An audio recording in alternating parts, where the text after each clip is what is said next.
This question is longest subarray length. It's on interview bit and it's been asked in D shop. You can also find this problem on GFG, Geeks for Geeks. Longest subarray having count of ones, one more than the count of zeros. So this is the name of it. Difficulty level, it says hard, but trust me, it's not that hard. And it has all the examples, the approach, and all the codes in different languages. So yeah, it's pretty much quite extensive content. So you can probably go and check this also. Okay, so now what we are going to do is we are going to understand how that code works. Okay, even if you go and check on GFG, you'll need to understand how that code works, right?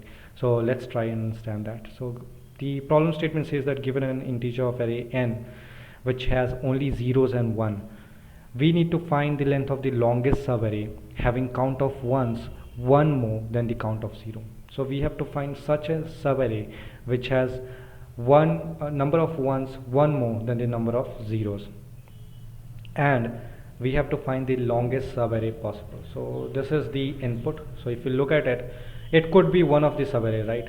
One, just getting one. So count of 1 is 1 and count of 0 is 0.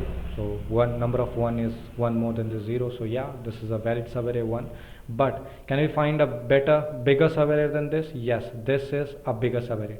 Number of ones is 2 and number of zeros is 1. So 1 more than the zeros. So this is the length is 3. So 3 would be answer. Had this been the longest subarray, 3 would have been the answer. But if you look closely, you'll find a bigger subarray which satisfies the condition with 3 ones and 2 zeros. So the total length is 5. So 5 would be our output. Over here, if you try to look, you'll see that this could be obviously an answer because 1 and the length of the subarray would be 1. It satisfies the condition, and yeah, you cannot find any other answer to this. So 1 would be the output to this input. 1 is the maximum length of subarray. Yes, so 1. Okay. Now let's try to understand with an example. So I have already written down an example, and let me try to explain to you. So we have two things over here. This is the indices. This is 0th, 1th element, and this is the last 8th element. And I have taken a value of sum which is initialized to 0. And what I am doing is, whenever I am finding a 1, I am adding 1 to the total. So 1 plus 1, 2 and 3. And whenever I am finding a 0, I am subtracting 1 from the answer.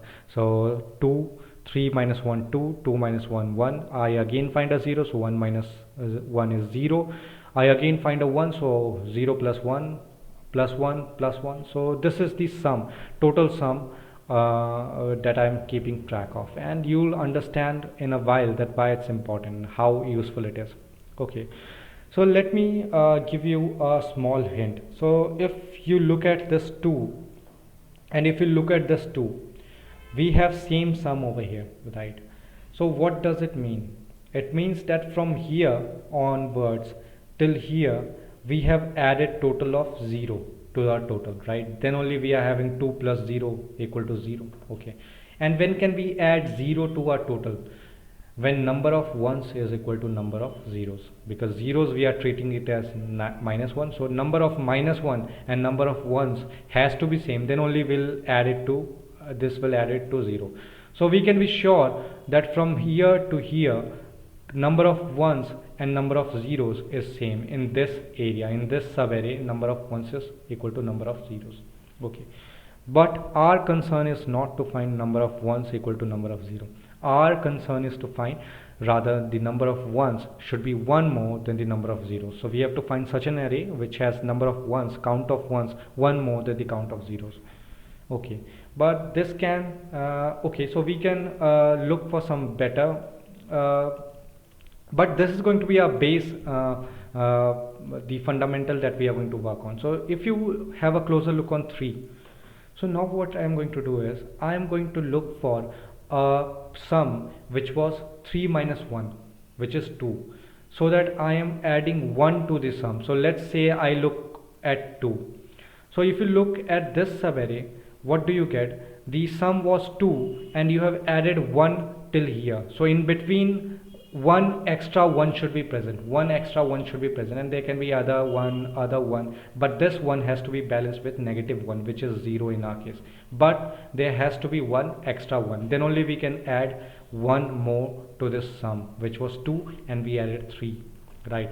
So in this subarray we can be sure that we have number of ones or count of ones one more than the count of zeros. So if you check, we have 1 2 3 4 4 ones and 3 zeros. Okay, and it's pretty much clear from here, because we had earlier 2 and we must have added 1 to get 3, right? And when can we add 1? We can add 1 if the number of ones is one more than the total number of zeros in that subarray, right?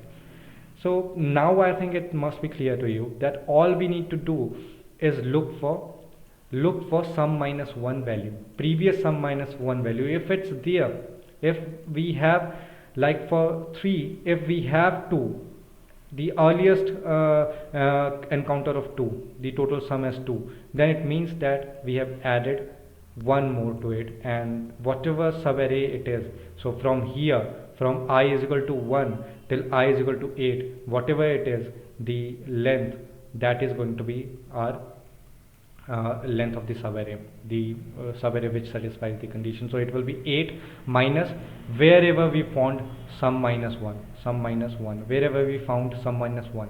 So we found sum minus 1 over here. Obviously there is 2 over here also, and there is 2 over here also, but are we concerned about it? No, we are not concerned about it. I'm sorry, we are not concerned about it. Why? Because we want to keep track of the earliest encounter, so that the length is maximum. So we are not going to keep count from here, although this subarray is also going to be a valid subarray, but why not count from here, which is going to be a longer subarray? So the first encounter of this sum minus 1, we'll store it somewhere, we'll store it in a hash where I'll explain to you, and we are going to get an answer from that point. Okay, so this is one of the thing, and this is, I would say, one of the most important thing to understand in this question. Once you understand this, it's pretty much simple. Okay, the other thing is that whenever you find sum as 1, what does it mean? It means that from here till here you have got one count of 1 more than the count of 0, and that is what we are looking for. So if you found a sum 1 at any point, it means that you have already got the largest subarray which satisfies the condition until this point. So you'll simply update the answer to I plus whichever the index is, 1 plus whichever the index is 5, because this is the length. It starts from 0, so 1 plus whichever it is. Again from here, if you see this, number of 1 is 4 and number of 0 is 3, so again you can update this. Wherever you find 1, you can simply update it as 6 plus 1, which is 7. So maximum length till here is 7. So this is the other thing that we need to keep track of. Okay, so now as you can see that we need to keep track of sum, where that sum was found. So for that we need to have a hash map.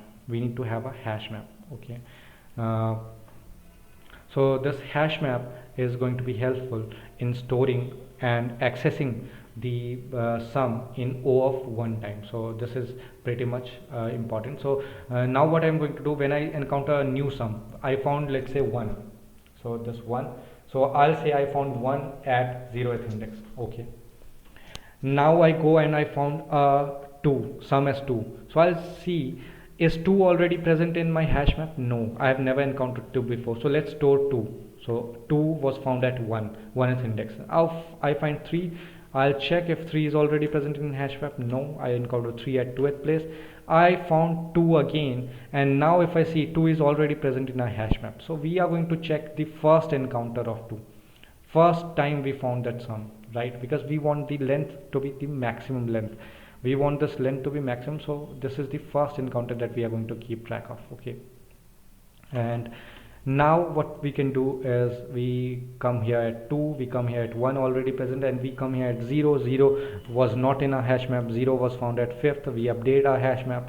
Again we come at 1, 2 and 3, which is already present. Okay, so we already have our hash map ready. Now what we are going to do, now we'll check from here.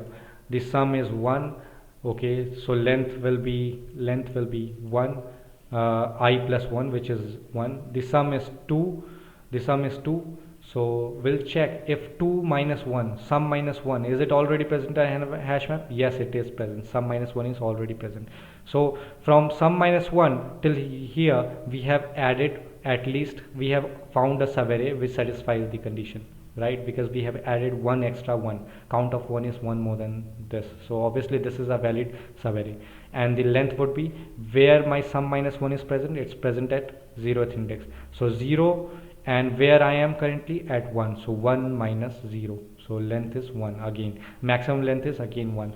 Similarly 3, and so on and so on. So this is what it is. Now I'll try to code it up and you'll get a better explanation to it. And so let me try to code it in Python. It will be kind of a pseudo code. So first of all, we need to keep a hash map ready with us. So hash map, which is going to store the unique sums we encounter and where we encountered them, and then we need to have a variable sum which is in relation to 0, and then max length that we got, and then again it's going to be 0. Max length initially is going to be 0, and then we'll iterate the array and from 0th index to the last index, and we'll update a sum. If the array is ith position is 0, then the sum would be okay, give me a second. If this is the case, if then sum would be minus 1 equal to minus 1, we'll subtract minus 1. Else if we find 1, then in that case we'll update our sum and add 1 to it. Okay, now we'll also check if our sum is equal to 1. In that case, if a sum is equal to 1, in that case we know the length is already maximum. It's from the start till that point, so I plus 1, which whatever the length is, index we are at, and plus 1 to it, that's the maximum length of the subarray, because the number of count of ones is 1 more than the count of 0, then only we are going to get the net sum as 1. Okay, we'll also check if sum is not present in a hash map, then in that case we'll update our hash map. And we'll place this sum and the position it was found, this information in our hash map. And if it's already present, we are not going to update it, because we, as I said, are only concerned about the first encounter that we got of sum, so that the length is maximum. And then we are going to check if sum minus 1 already present in hash map. If sum minus 1 is already present in a hash map, bingo, because if sum minus 1 is present, then we have added 1 to it and we have got to sum, the current sum. Then it means that whatever is it between the sum minus 1 position, wherever the sum minus 1 was found, and where we are, that subarray satisfies the condition. It has count of 1 more than the count of 0. So we'll try to check where this sum minus 1 was found. So position of sum minus 1 will be, we'll take it from the hash map. So position of sum minus 1 from the hash map, su minus 1 was find it pause. And now we are going to check the length. So let it be present length. So present length would be the current index minus whichever length the sum minus 1 is present.